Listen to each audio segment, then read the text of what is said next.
4 days ago I did a Sunsilk Japan. Before that was Sunsilk Thailand. Then there was Sunsilk Indonesia. There's been a bunch of Sunsilks in a row.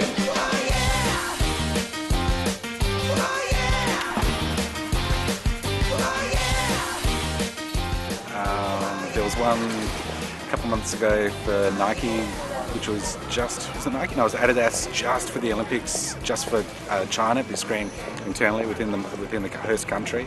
That was pretty cool. I mean, being an old hip hop kid and having some love affair with Adidas, it was pretty cool to be able to do a spot for them.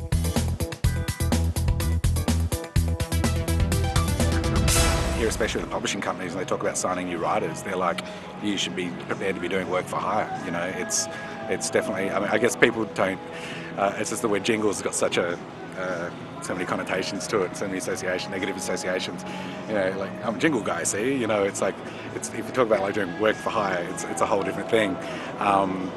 And is it the same as being a secretary or a personal assistant? Is it the same thing? I don't know. It's like it's that word association. But I think a lot of young musicians now definitely go, well, that's a legitimate thing, you know, and it's quite a challenge. Like some of the most interesting stuff I hear musically, like there's a show here that me and my partner watch, and we're constantly commenting on how good the music is. And it's a show on MTV called America's Best Dance Group.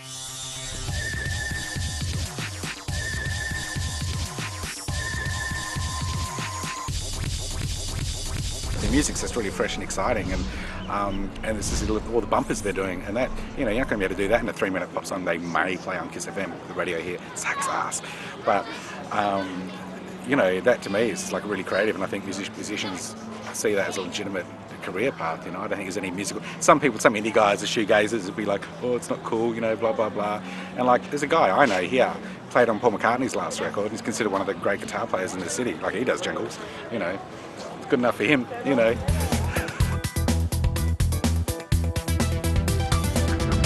I was always bummed that I only found out much later in my career that advertising was a career choice. I wasn't even aware of me that it could be a career choice. You know, I didn't even know. Like, to me, some of the most creative people I know work in advertising, and it really amazes me.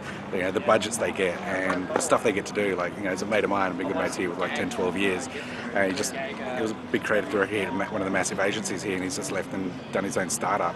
You know, they get given $50 million to go do their own startup company, and they've just taken over a major alcohol beverage in Australia, and it's just watching him, the ideas that they sit around and just go, it comes from here, there's just a little conversation, all of a sudden there's a massive worldwide campaign, and that must be really rewarding, and the instantaneousness factor of that, as opposed to something like a film, which can sit around for like 10, 12 years, or to me as an album, you know, writing a record takes years for it to come out. You know, I just like that instantaneous nature of it now. Sure, it's like everything is a million chiefs, and the client, you know, the clients are always clients. They're just, you know, they talk about music in terms of colours, or they talk about colours in terms of sounds, and you're just like, you guys, you know, often I think that's the hardest thing, is that to me, you know, is working out what the client wants, and that to me is the same whether it's you're working for, you know, Nestle or Nike or Sony Music. You know, it's pretty much the same thing. Or you're working for an American Idol. It's, you got to work out what the client wants, and you're working to a brief. You know, it's just in advertising, the money's better.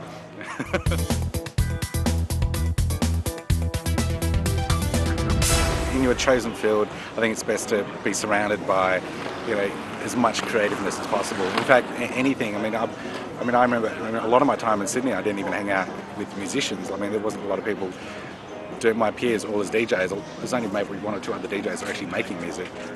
And I found myself more hanging out with like artists or you know, people in the fashion industry and stuff, just because the creative process and being around people, the creative process. I mean, to me, I'm always in search of trying to find new people to be inspired by, and I kind of made a point of only to hang out with musicians, which is pretty much all musicians and filmmakers the last sort of 2 years, and I find that really inspiring.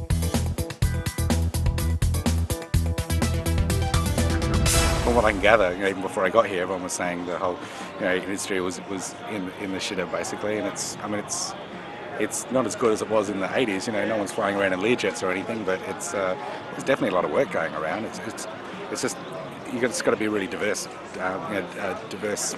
I think is the word I'm looking for. And not enough coffee today. And you know, it's like, for example, I was doing, work for hire for Sunsilk, last week, and then all of this week I've been working on an end title for Sony Pictures. And tomorrow I'm writing for an American Idol guy, and then next week I'll be making another club record for me, you know what I mean? And that to me is just the way it keeps it interesting for me, but also that's the only way there is to make a living from it,